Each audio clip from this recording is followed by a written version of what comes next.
جس کو مزہ آ گیا دعا کا، سچ کہتا ہوں بعض بزرگوں کو اتنا مزہ آیا کہ وہ دعا قبول ہونے سے زیادہ دعا مانگنے میں مزہ آنے لگا ان کو۔ ارے اللہ سے مانگنے کا مزہ کتنا ہوگا سوچو۔ جو ساری دنیا میں مزہ پیدا کرتا ہے، ان سے مانگنے کا مزہ ایک الگ مزہ ہے۔ جب اشک بار آنسوؤں سے، اشک بار آنکھوں سے اور گڑ گڑا کر مانگتا ہے تو سارے حجابات پھٹ جاتے ہیں، اللہ سامنے نظر آتا ہے اور سارا عالم اس کے ہاتھوں کے نیچے ہو جاتا ہے۔ حضرت ڈاکٹر عبدالحی صاحب رحمۃ اللہ علیہ فرماتے تھے کہ جب بندہ دعا مانگتا ہے تو اللہ سامنے ہوتا ہے، پوری کائنات نیچے ہو جاتی ہے۔ پوری کائنات خدا سے نیچے ہے یا نہیں؟ تو جب بندہ کا ہاتھ اللہ کے حضور میں ہے تو سارے عالم اس کے نیچے ہو گیا۔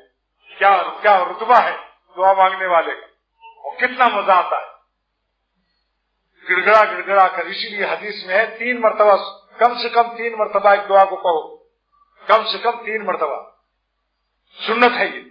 یا اللہ دے دے، یا اللہ اپنی رحمت سے دے دیجیے، بار بار مانگے جاؤ، اور جی چاہے تو 7 دفعے مانگو، گڑ گڑا کے مانگنا۔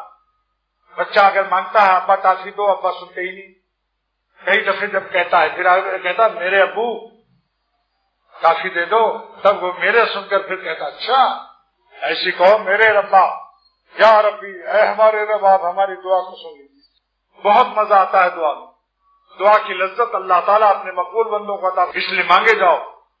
یہ دعا مانگنا یہ اللہ سے تعلق کو قوی کرنے کا قوی ذریعہ ہے، اللہ تعالیٰ سے تعلق کو قوی کرنے کا نہایت قوی ذریعہ ہے۔